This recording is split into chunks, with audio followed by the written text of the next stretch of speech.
M A final paper first non fiction unit 3 topic 2 خود نوشت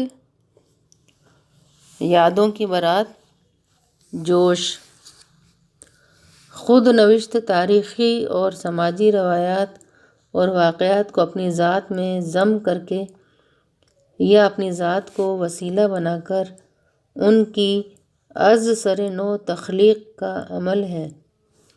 اس میں مصنف کی ذات کو مرکزی حیثیت حاصل ہوتی ہے۔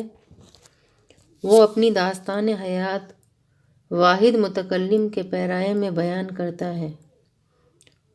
فنی نقطہ نظر سے یہ نہایت مشکل کام ہے کیونکہ اس کا موضوع مصنف کی اپنی ذات ہوتی ہے اور اسے بہت ساری باتیں بیان کرتے ہوئے احتیاط سے کام لینا پڑتا ہے۔ پھر ایسے واقعات بھی ہوتے ہیں جنہیں وہ منظر عام پر لانا پسند نہیں کرتا، لیکن ایسا کرنا خود نوشت کے فن سے ناانصافی ہے۔ ایسی خود نوشت کو معتبر اور صداقت کی حامل نہیں مانا جا سکتا۔ خود نوشت میں مصنف کی داخلی اور خارجی زندگی کا عکس براہ راست نظر آتا ہے۔ اس میں اس کا عہد اور ماحول بھی اپنی تمام تر خوبیوں اور خامیوں کے ساتھ اجاگر ہوتا ہے۔ خارجی حالات اور ذیلی کرداروں، دوستوں، ہم عصروں اور دیگر افراد کی پیشکش کے ذریعے مصنف اپنی شخصیت کی تشکیل کرتا ہے۔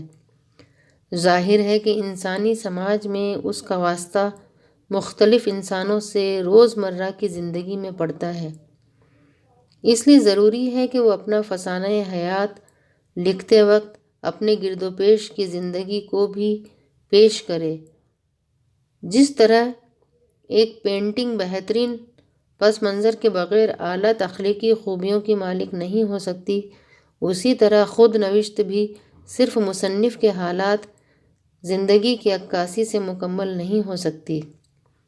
خود نوشت لکھنے والے کی شخصیت کو خود نوشت میں مرکزی حیثیت حاصل ہوتی ہے، اس لیے اس کی زندگی کے مختلف عیاں و پنہاں واقعات جو اس کے دل پر کچوکے لگاتے رہتے ہیں اس کا موضوع ہوتے ہیں، اور ان واقعات و حالات کو بیان کر کے مصنف اپنے آپ کو ہلکا پھلکا محسوس کرتا ہے۔ اس طرح خود نوشت ایک قسم کا اقرار و اعتراف بن جاتا ہے۔ بچپن کی شرارتیں، جوانی کی امنگیں اور دوستوں کے ساتھ گزارے ہوئے لمحے، یہ تمام یادیں خود نوشت میں منتقل ہو جاتی ہیں اور اس طرح خود نوشت مصنف کا ذریعہ نجات بن جاتی ہے۔ وہ اپنے ذہن و دل کے بوجھ سے آزاد ہو جاتا ہے۔ مصنف کی زندگی کے مختلف ادوار اور ان سے متعلق حالات و واقعات خود نوشت کا مواد ہوتے ہیں، جن کی ترتیب اور انتخاب سے اس کا طرز فکر اور نقطہ نظر بھی جھلکتا ہے۔ اس میں عہد اور ماحول پس منظر کا کام کرتے ہیں۔ خود نوشت کی اس فنی ضرورت کی وجہ سے ہی کہا جاتا ہے کہ یہ اس وقت لکھنا شروع کرنا چاہیے جب لگے کہ اب زندگی میں کوئی تبدیلی نہیں ہونے والی ہے۔ بچپن، لڑکپن اور جوانی گزرنے کے بعد اور بڑھاپے کی سرحد میں داخل ہو کر اس کا آغاز کرنا چاہیے۔ گویا زندگی کے تمام نشیب و فراز دیکھنے کے بعد جب ذہن میں پختگی اور مزاج میں ٹھہراؤ آ جائے تو خود نوشت کا آغاز کرنا چاہیے۔ فنی نقطہ نظر سے خود نوشت میں خود اظہاریت، تاریخی صداقت، جمالیاتی کیفیت اور ادبیت ہونی بہت ضروری ہے۔ یہ ایک بیانیہ اور نیم تخلیقی صنف ادب ہے، اس لیے اس کی زبان تخلیقی اور ادبی ہونی چاہیے۔ اس میں اظہار جذبات کے دوران مصنف کا انداز حسب موقع حسنیہ، مزاحیہ، خطیبانہ اور سنجیدہ ہر طرح کا ہو سکتا ہے۔ 20ویں صدی جہاں سائنسی اور تکنیکی ترقیات کے لیے سازگار رہی ہے، وہیں ادب کے لیے بھی اس صدی میں شعر و ادب کی جملہ اصناف کے ساتھ ساتھ خود نوشت کو بھی فروغ حاصل ہوا۔ اگرچہ اس صنف کا آغاز 20ویں صدی کے شروع میں ہو چکا تھا، مگر فنی اور فکری اعتبار سے اسے 20ویں صدی میں ہی استحکام حاصل ہوا۔ اردو میں اب تک دستیاب خود نوشتوں میں عبدالغفور نساخ کی سوانح عمری کو اولیت حاصل ہے۔ اس میں انہوں نے اپنی زندگی کے حالات اور اپنے عہد کی صورتحال سے متعارف کرایا ہے۔ اس کا سنِ تصنیف معلوم نہیں ہو سکا ہے۔ خیال کیا جاتا ہے کہ یہ 1886 سے 87 کے درمیان لکھی گئی، کیونکہ اس میں 1885 تک کے حالات درج ہیں۔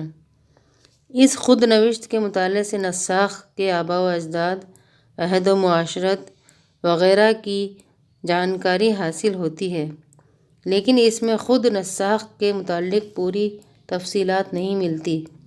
ہاں، ان کے مزاج و کردار پر روشنی ضرور پڑتی ہے۔ سید اعجاز حسین کی میری دنیا 20ویں صدی کی پہلی اہم خود نوشت ہے۔